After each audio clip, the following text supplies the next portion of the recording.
Bonjour et bienvenue sur le podcast de TechInnov 2024. Quelques mois après la tenue de la 18e édition de l'événement, TechInnov continue de donner la parole aux startups, grands groupes investisseurs et autres acteurs institutionnels qui font l'actualité de l'écosystème et qui se succèdent donc en cette année 2024 au micro de la CCI Essonne et de la CCI Paris Île-de-France, les organisateurs de l'événement.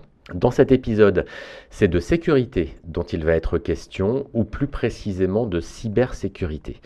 Pour en parler, nous accueillons aujourd'hui Yvan Fontarinski, qui est directeur technique détection et réponse de la business line cyber chez Thales. Bonjour Yvan. Bonjour. Alors, avant de m'adresser à votre confrère Théo, en quelques mots, qu'est-ce que la business line cyber chez Thales ? La business line de cyber chez Thales, c'est une business line donc, qui regroupe tous les métiers du cyberservice chez Thales. On est présent sur 18 pays. 18 pays, nous avons 11 SOC. Et puis, nous proposons des services de détection d'attaques, de monitoring, de réponse sur incidents, de renseignement sur la menace et de consulting. Alors, on évoque des SOC. Oui. Je crois que ce 13 juin était une grande date pour la business line cyber chez Thales. Est-ce que vous pouvez nous expliquer ça en quelques mots ? Alors oui, nous avons annoncé un partenariat assez stratégique, dimensionnant pour nous avec Google Cloud, sur lequel nous regroupons une partie de nos clients qui ne sont pas régulés ou qui n'ont pas de problème de souveraineté sur les technologies Google. Et donc maintenant on va utiliser donc toute la puissance de Google, de Chronicle, de l'intelligence artificielle, de la threat intel de Google, sur lequel on adosse toute notre connaissance et notre métier et de côté un peu plus, je dirais, notre expérience pour délivrer la meilleure qualité pour nos clients. Bon, donc effectivement, c'est un partenariat sur plusieurs années ? C'est un partenariat sur plusieurs années, qui est au minimum sur 5 ans, et c'est international, donc c'est tous nos SOC, tous nos groupes, tous nos pays qui vont se regrouper autour de cette technologie. Ok, bon, donc voilà, une belle annonce pour ce mois de juin 2024. Alors à vos côtés, Yvan, je reçois donc, je le disais à l'instant, Théo Plantier, qui est CEO d'Oversoc. Bonjour Théo. Bonjour. Alors même question, que fait Oversoc dans la vie ? Donc nous, on est né sur le principe de la cartographie de la cybersécurité, cartographie du système d'information. On sait que le nombre d'attaques évolue, on sait que le nombre d'outils pour se défendre correctement augmente. On est à peu près une quinzaine en moyenne dans les organisations, donc 15 outils différents. Ce qui fait qu'en moyenne, un expert cyber ou IT passe 50% de son temps à agréger de la donnée manuellement, à faire de la manutention, à faire de la plomberie finalement. Donc Oversoc répond à ce problème-là. Comment on fait pour faire travailler et orchestrer toutes ces solutions pour se défendre en même temps sur le fond de la cartographie. Comment on fait en fait pour comprendre ce champ de bataille qu'on doit parfois protéger à froid quand les attaquants ne sont pas encore là, et parfois protéger à chaud pour repousser quand quelqu'un est déjà dans le système. Exactement. Alors, je crois que vous également, vous avez une actualité chez Oversoc, c'est la sortie d'un guide avec le Césin, d'après ce que j'ai compris. Expliquez-nous ça. Exactement. Donc, en tant que start-up, nous, on doit, et c'est même un plaisir de le faire pour nous, se rapprocher de grands groupes pour parler de ce qu'on a fait avec Thales, et aussi d'associations de professionnels, parce que c'est eux qui ont finalement la connaissance et le besoin. C'est important de capter ça quand on est une start-up. Donc, on travaille avec le Césin, qui est une des plus grandes associations de professionnels de la cybersécurité en France, à la publication d'un guide qui traite justement du sujet dont nous sommes spécialistes, qui s'appelle le CASIM, Cyber Security Asset Attack Surface Management. Sans rentrer dans le détail, c'est comment faire pour consolider toutes ces données et savoir ce qu'on doit protéger et prioriser. Donc ce guide sort en septembre de cette année. Donc il sera téléchargeable d'ici quelques semaines. Exactement. Très bien. Alors si je vous reçois ensemble, évidemment, ce n'est pas anodin. Est-ce qu'on peut dire un petit mot sur les liens en fait qui unissent Thales d'un côté et Oversoc de l'autre ? Je ne sais pas qui veut commencer. Je peux commencer.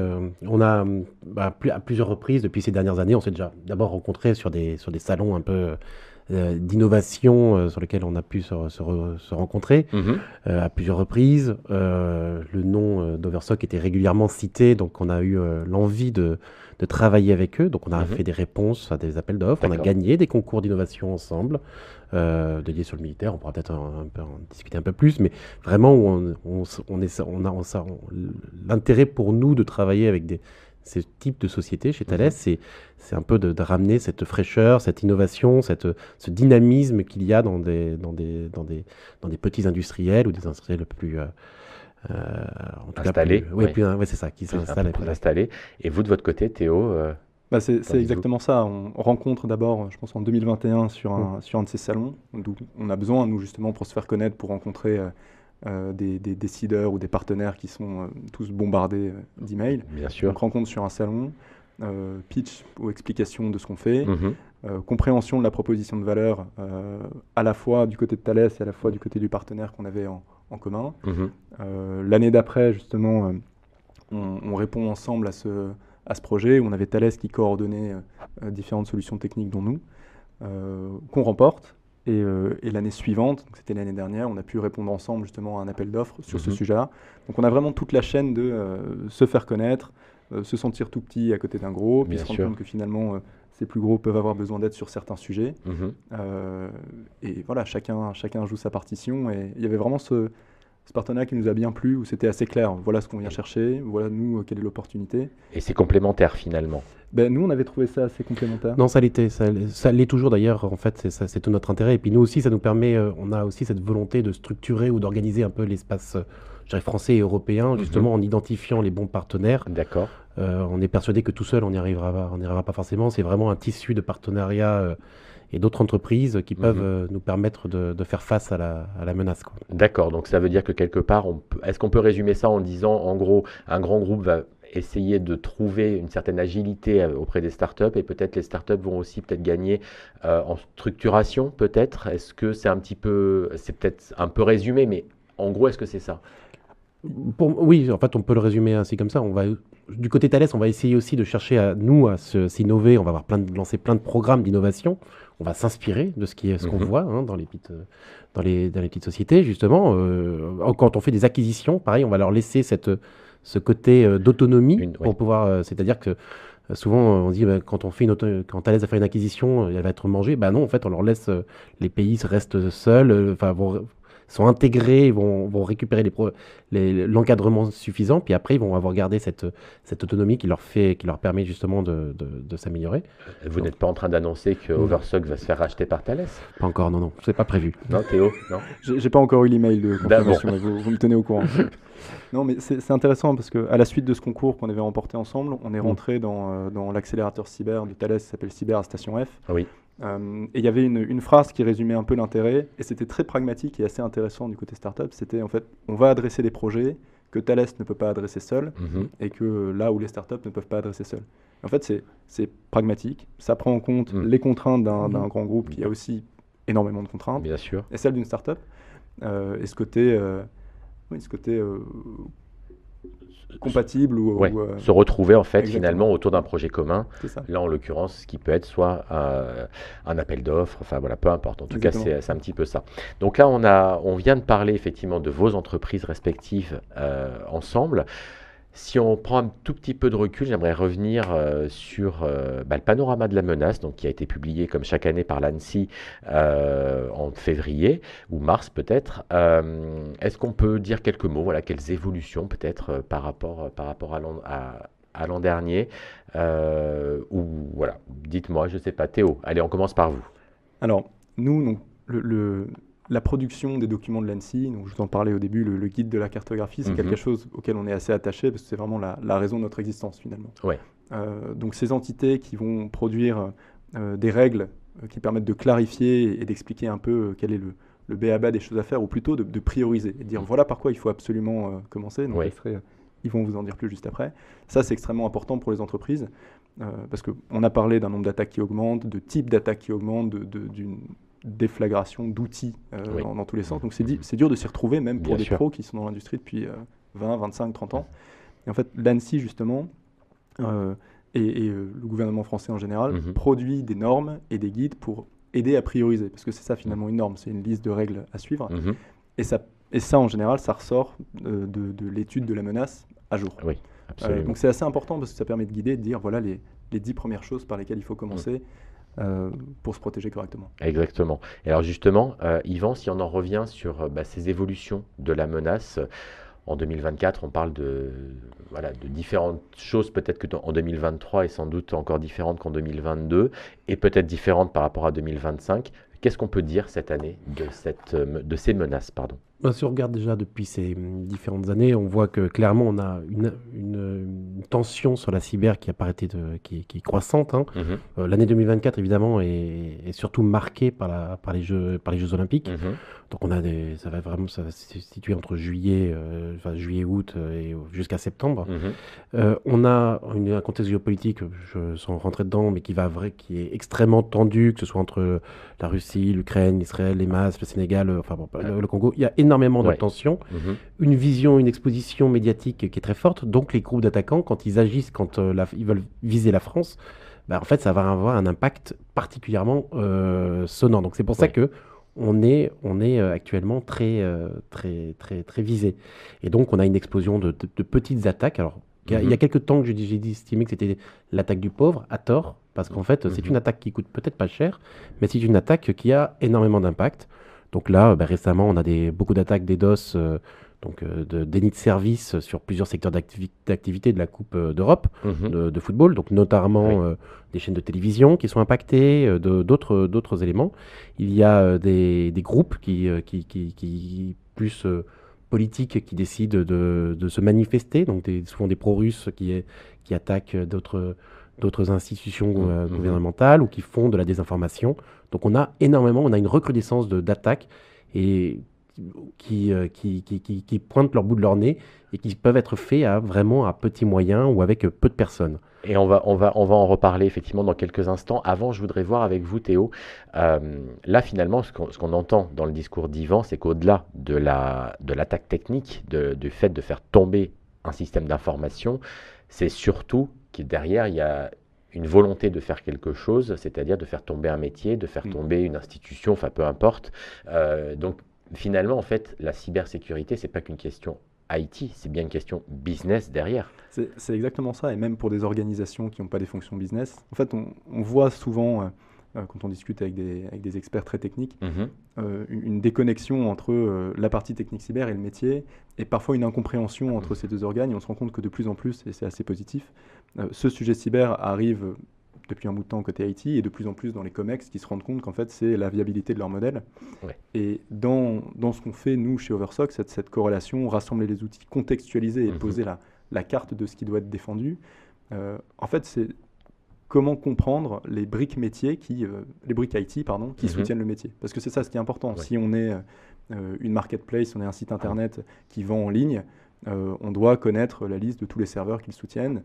Absolument. Si on est un grand magasin qui a un système de caisse, on ne peut pas se permettre d'avoir une ligne de caisse qui est attaquée. Et en fait, ce qui permet de remettre ces sujets, souvent trop techniques même, cyber au sein des COMEX, c'est de repartir de cette fonction métier. Quel est l'IT qui soutient le commerce et le chiffre d'affaires de cette organisation ou de cette entreprise? Donc c'est le risque. C'est le risque, exactement. Et le niveau de risque. C'est ça. Et donc ces normes permettent de quantifier ça, mais dans la partie de l'industrie cyber à laquelle on appartient, c'est vraiment intéressant. On voit une traduction de ces sujets techniques en risque métier. Et nous demandons souvent justement, est-ce que vous pouvez mettre un petit signe euro au-dessus des fonctions qui sont les plus importantes pour comprendre ces chaînes IT qui soutiennent le métier, quoi. Donc ça, c'est assez passionnant. Oui, exactement. Alors justement, Yvan, vous le disiez à l'instant, finalement, ces cyberattaques peuvent coûter très peu d'argent du côté de l'attaquant. Parce que c'est autre chose sur les impacts. Dites-nous en plus. Oui, déjà, il y avait la menace un peu cybercriminelle où on avait des groupes d'attaquants qui étaient entre 10 et on va dire une centaine de personnes, donc c'était énorme. Ça brassait énormément d'argent. Ils avaient cette capacité à développer des 0D. Enfin, ils ont cette capacité. On voit un peu cette diminution là vers la fin de l'année 2024. Donc ça c'est un coût c'est une petite entreprise, donc c'est le fonctionnement d'une petite entreprise, mais ces attaques DDoS dont je parlais tout à l'heure, on parle d'une centaine d'euros pour mener une attaque sur une société, pour la bloquer. Quand on dit une centaine d'euros, c'est quoi? C'est l'achat d'un... C'est l'achat d'une infrastructure, location d'une infrastructure pendant un certain temps pour mener une attaque sur une entreprise. D'accord. Sur le dark web, ça se loue très bien sur le dark web, sur d'autres endroits, sur du deep web, sur des réseaux Telegram. On se connecte dessus et puis... on se met en discussion avec la personne et puis le loueur, et puis après on peut mener. ou déployer, louer un logiciel puis le déployer lui-même sur son infrastructure, c'est encore moins cher. Ah oui. Voilà, Oui. ça peut... En revanche, l'impact, c'est ce qu'on disait à l'instant avec Théo, peut être alors soit à millions si on parle de business, peut être aussi dramatique si on parle également des OSE, des OIV, etc. On a vu des fois des sociétés qui avaient leur page de production, enfin leur page web, leur site web, qui était directement d'une certaine manière relié à leur chaîne de production. Oui. Ça a arrêté la production. Donc là, on parle en effet de plusieurs centaines de milliers d'euros qui peuvent impacter. Ensuite, on a aussi les impacts d'image, il ne faut pas l'oublier. On ne peut plus y accéder, on peut plus regarder. Évidemment, c'est tout de suite repris par la presse. Puis il faut savoir, ces attaquants, tout de suite, d'une manière ou d'une autre, il faut savoir, ils communiquent. Bien sûr qu'ils communiquent, effectivement. Alors, là, on est très dans le technique, en fait, pour l'instant, effectivement, même si, évidemment, on parle business derrière. Et justement, aujourd'hui, on parle beaucoup de cyber-résilience, peut-être plus que de cybersécurité. Est-ce que c'est pour convaincre les métiers? C'est peut-être aussi le principe de la cyber-résilience. En tout cas, on en parle en cette année 2024, puisqu'on a l'arrivée de NIS 2 et de DORA également. Alors, DORA qui est plus spécialisé sur le secteur bancaire, assurantiel, je crois. Voilà. Néanmoins, donc, avec l'écosystème cybersécurité français qu'on a depuis longtemps, qui est reconnu au niveau international, finalement, aujourd'hui, est-ce que vous, en tant que professionnel, est-ce que vous êtes prêt à aller vers cette cyber-résilience, à aller vers ces métiers voilà. Qu'est-ce qu'on peut dire de ces évolutions? Théo? Ce qu'on voit, et ce qui est bien, c'est que NIS 2 est en train d'être adapté sur le marché français. Il y a encore des choses qui sont floues, mais on sait que ça ressemblera à ISO 27001. Donc nous, en tant qu'éditeur de logiciels, on doit justement rendre nos outils compatibles avec ces normes-là. Parce que finalement, c'est la question que se pose notre utilisateur, notre client. Et je reviendrai justement à l'intérêt de croiser des fonctions qui ne sont pas techniques sur des salons. Parce qu'on sait ce qui les empêche de dormir la nuit. C'est l'arrêt d'un site web, c'est ne plus pouvoir vendre ou ne plus pouvoir communiquer. Produire. Et ça, on n'a pas besoin d'être une équipe technique pour en parler. Les COMEX d'entreprise le font très bien. Mais donc pour revenir sur ces normes, nous, on doit justement être prêt à faire ça, être prêt à dire notre outil répond à 20, 50, 90, 100% de telles normes. On ne pourra pas tout faire parce que dans les normes, ça prend justement des procédés métiers, de la gouvernance, des choses qui ne sont pas encore quantifiables numériquement. Par contre, il y a beaucoup de choses qu'on peut automatiser. Et c'est l'intérêt des éditeurs de logiciels comme nous, c'est de précisément pouvoir dire sur les 100 choses que vous devez faire, nous, on peut en automatiser 70. Et on ne pourra pas tout faire. Mais d'où l'intérêt de réussir à travailler justement avec d'autres pour que la boîte puisse se dire, voilà, je rentre dans cette norme qui est extrêmement importante pour mes fournisseurs ou pour mes clients ou pour mes partenaires. Et ça, c'est un enjeu complètement métier. Qui est métier, effectivement. Yvan, je crois qu'à ce sujet-là, vous aimez bien parler finalement d'hygiène de la sécurité. Oui, alors l'hygiène de la sécurité, c'est toute cette bonne pratique qu'il faut appliquer, qu'il faut s'appliquer à soi-même, pas qu'au niveau d'une entreprise, mais on ne clique pas, on ne clique pas sur tous les liens. Là, il va y avoir des événements sportifs, on fait attention quand on met son téléphone, qu'il ne soit pas connecté, qu'il soit pas capable de s'apparaître, que le Bluetooth ne se connecte pas sur n'importe quoi, on protège les cartes bleues, on ferme les éléments, surtout quand on est dans des événements de foule. On télécharge des applications sur les stores légitimes. Je ne veux pas donner d'exemple des groupes d'attaquants, mais c'est juste comprendre bien que... Ils le savent. Ils le savent. Mais on fait attention à tout ce qui est... quand on télécharge une application, on vérifie qu'elle est bien légitime pour ne pas avoir une fausse information. Actuellement, on fait face à la fake news, donc il faut bien vérifier, truster, ce genre de choses. Bref, plein de des choses qui paraissent naturelles et simples, mais il faut se les appliquer dans la vie de tous les jours. Donc ça veut dire finalement, voilà, le conseil, c'est de dire, évidemment, l'entreprise est en charge de la cybersécurité et donc de la cyber-résilience, de sa propre cyber-résilience, mais c'est aussi le rôle de chacun au quotidien, de chaque métier, d'assurer finalement l'hygiène du quotidien. Exactement. Une entreprise ne pourra pas fonctionner. Il ne faut pas aller à l'hôpital tout le temps. C'est ça, exactement. Il faut déjà se laver les mains, etc. tous les matins. Exactement. Ok. Donc ça, c'est quand même important de le rappeler. Alors, on approche tout doucement de la fin de ce podcast. Alors, moi, ce que j'ai envie de vous demander à tous les deux, donc en fait, quand on parle de Thales d'un côté, d'Oversock de l'autre, alors Théo, je suis désolé, mais Thales, tout le monde connaît, Oversock, tout le monde ne connaît pas. de loin, il semble un peu difficile en fait de se dire entre un grand groupe, une start-up, comment on se rencontre. Voilà, ça paraît pas évident de se rencontrer comme ça. Finalement, comment vous voyez, vous, les événements, un peu comme TechInnov, donc qui organise ce podcast aujourd'hui, ou d'autres groupes de rencontres, etc., dédiés dans ce contexte? Comment on se rencontre finalement? C'est vrai qu'il y a vraiment ce sujet de s'apprivoiser un petit peu, comprendre les enjeux d'un grand groupe, ne pas imaginer qu'il n'y en a pas. Souvent, on entend des startups qui vont dire bah oui, mais c'est impossible de rentrer. Mais en fait, eux aussi sont bombardés de tout un tas de sujets. Donc l'enjeu pour nous, c'est de trouver la bonne voie pour rentrer. La brèche. Mais c'est vraiment une suite de rencontres avec, sur des salons, des visios parfois, des sessions de pitch. Donc ce qui est bien, c'est qu'en France aujourd'hui, pour les solutions techniques, il y a des événements de pitch, on arrive à se faire connaître. Ouais. Il y a des programmes d'incubation, là il y a Cyber Station F, il y a l'accélérateur du ministère des Armées aussi, on voit aujourd'hui des financeurs aussi très cyber, donc il faut se mouiller, il faut aller proposer sa proposition de valeur, il faut aller présenter sa proposition de valeur et prendre le retour. Est-ce que ça intéresse? Si ça n'intéresse pas, pourquoi? Et c'est ces échanges successifs qui créent un début de confiance pour aller faire quelque chose. Le lien. On ne peut jamais être sûr que ça va marcher à 100%. Bien C'est sûr. l'idée de bien mesurer ses ressources, mais ça c'est la même chose des deux côtés. Oui. Mais donc voilà, échanges successifs, salon et un peu d'huile de coude et bien avoir sûr. envie de le faire. Effectivement. Et alors du côté d'un grand groupe, justement, comment on arrive à identifier les startups, éventuellement celles qui rentrent dans son métier, enfin en tout cas les besoins. Voilà. Comment on fait?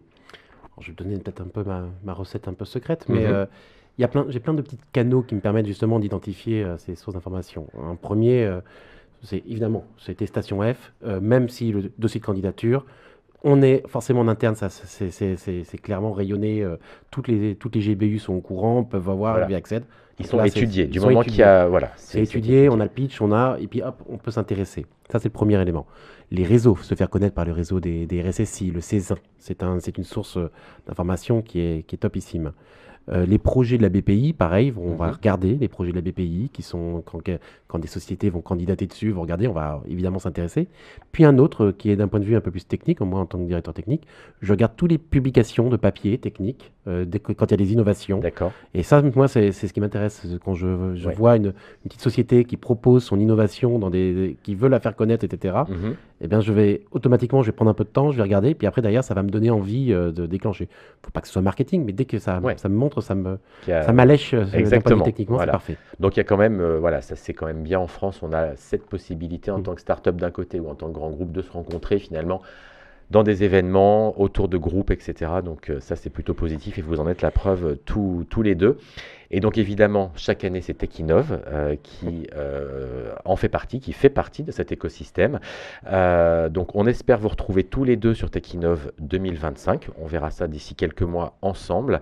Merci à tous les deux. Donc je le rappelle, autour de la table, j'avais Yvan Fontarinski, directeur technique de la business line cyber, en l'occurrence directeur technique, on va préciser, puisque détection et réponse de la business line cyber chez Thales, et Théo Plantier, CEO d'Oversock. Merci à tous les deux. Merci. Et merci à tous de nous avoir suivis et restez à l'écoute de cette série de podcasts TechInnov 2024. À bientôt.